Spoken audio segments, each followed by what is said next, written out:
ಇನ್ನು ಪಹಲ್ಗಾಮ್ನಲ್ಲಿ ಹಿಂದೂಗಳ ಮೇಲೆ ಉಗ್ರರು ದಾಳಿಯನ್ನು ನಡೆಸಿರುವ ನಂತರ ಪ್ರತಿಕಾರದ ಕೂಗು ಜೋರಾಗಿ ಕೇಳಿ ಬರ್ತಾ ಇದೆ. ಈ ಸಂದರ್ಭದಲ್ಲಿ ವಿಶೇಷ ಅಧಿವೇಶನಕ್ಕೆ ವಿಪಕ್ಷ ನಾಯಕ ಮಲ್ಲಿಕಾರ್ಜುನ ಖರ್ಗೆ, ಎಐಸಿಸಿ ಅಧ್ಯಕ್ಷ ಮಲ್ಲಿಕಾರ್ಜುನ ಖರ್ಗೆ ಅವರು ಒತ್ತಾಯವನ್ನು ಮಾಡಿದ್ದಾರೆ.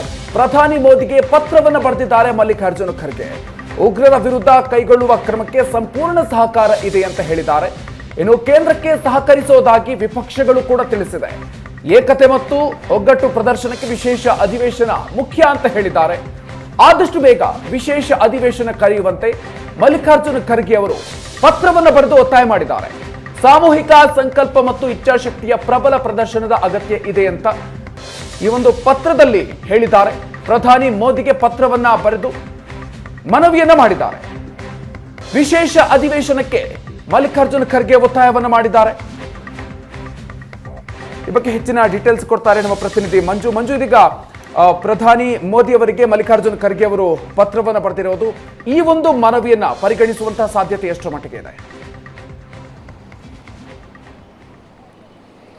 ಮಧು, ಎಲ್ಲರೂ ಕೂಡ ಈ ಸಂದರ್ಭದಲ್ಲಿ ಇಡೀ ದೇಶ ಒಂದಾಗಿ ಒಗ್ಗಟ್ಟನ್ನು ತೋರಬೇಕು ಅನ್ನುವಂತಹ ಮತ್ತು ನಮ್ಮ ಭಾರತದ ನಿಷ್ಠೆಯನ್ನು ಪ್ರದರ್ಶಿಸಬೇಕು ಅನ್ನುವಂಥ ಉದ್ದೇಶ ಇಟ್ಕೊಂಡು ವಿಪಕ್ಷ ನಾಯಕರಾದಂತಹ ಮಲ್ಲಿಕಾರ್ಜುನ ಖರ್ಗೆ ಮತ್ತು ರಾಹುಲ್ ಗಾಂಧಿ, ಈಗಷ್ಟೇ ಬಂದ ಸುದ್ದಿ, ರಾಹುಲ್ ಗಾಂಧಿ ಅವರು ಕೂಡ ಪತ್ರವನ್ನು ಬರೆದಿದ್ದಾರೆ. ಕೇಂದ್ರ ಸರ್ಕಾರವನ್ನು, ಮೋದಿ ಸರ್ಕಾರವನ್ನು ಆಗ್ರಹಿಸಿದ್ದಾರೆ.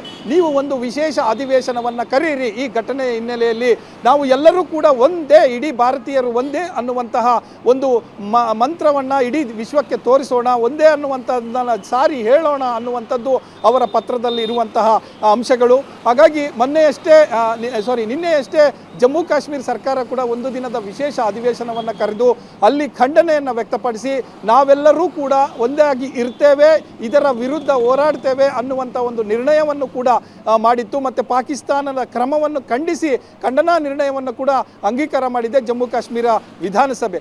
ಅದೇ ರೀತಿ ಈಗ ಮೋದಿ ಸರ್ಕಾರಕ್ಕೂ ಕೂಡ ವಿಶೇಷ ಅಧಿವೇಶನ ಕರೆಯುವಂತೆ ಆಗ್ರಹವನ್ನು ಮಾಡಲಾಗಿದೆ. ಈ ಸಂದರ್ಭದಲ್ಲಿ ಕೇಂದ್ರ ಸರ್ಕಾರ ತೆಗೆದುಕೊಳ್ಳುವಂತಹ ಎಲ್ಲ ನಿರ್ಧಾರಗಳಿಗೂ ಕೂಡ ವಿಪಕ್ಷವಾಗಿ ನಮ್ಮ ಬೆಂಬಲ ಇದೆ ಅನ್ನುವಂಥದ್ದನ್ನ ಪದೇ ಪದೇ ಹೇಳ್ಕೊಂಡು ಕೂಡ ವಿಪಕ್ಷ ಬಂದಿದೆ. ಮೊದಲ ದಿನದ ಸರ್ವಪಕ್ಷಗಳ ಸಭೆಯಲ್ಲೇ ಹೇಳಿರುವಂಥದ್ದು. ಸೊ ಅದಾದ ನಂತರವೂ ಕೂಡ ಪ್ರತಿ ಬಾರಿಯೂ ಕೂಡ ಹೇಳಿಕೊಂಡು ಬಂದಿರುವಂಥದ್ದು, ನಾವು ಕೇಂದ್ರ ಸರ್ಕಾರ ತೆಗೆದುಕೊಳ್ಳುವಂತಹ ಯಾವುದೇ ಕ್ರಮಕ್ಕೆ ನಮ್ಮ ಬೆಂಬಲ ಇದೆ ಅನ್ನುವಂಥದ್ದು. ಆದರೆ ವಿಶೇಷ ಅಧಿವೇಶನದ ಮೂಲಕ ಹೇಳಿದಾಗ ವಿಶ್ವಕ್ಕೆ ಒಂದು ಸಂದೇಶ ಹೋಗುತ್ತೆ, ಭಾರತೀಯರೆಲ್ಲರೂ ಒಟ್ಟು ಅನ್ನುವಂಥ ಒಂದು ಸಂದೇಶ ಹೋಗುತ್ತೆ ಅನ್ನುವಂಥದ್ದು ಅವರ ಇಬ್ಬರ ಪತ್ರದ ಸಾರಾಂಶ. ಮಧು, ಓಕೆ, ಹಾಗೆ ಸಂಪರ್ಕದಲ್ಲಿರಿ ಮಂಜು.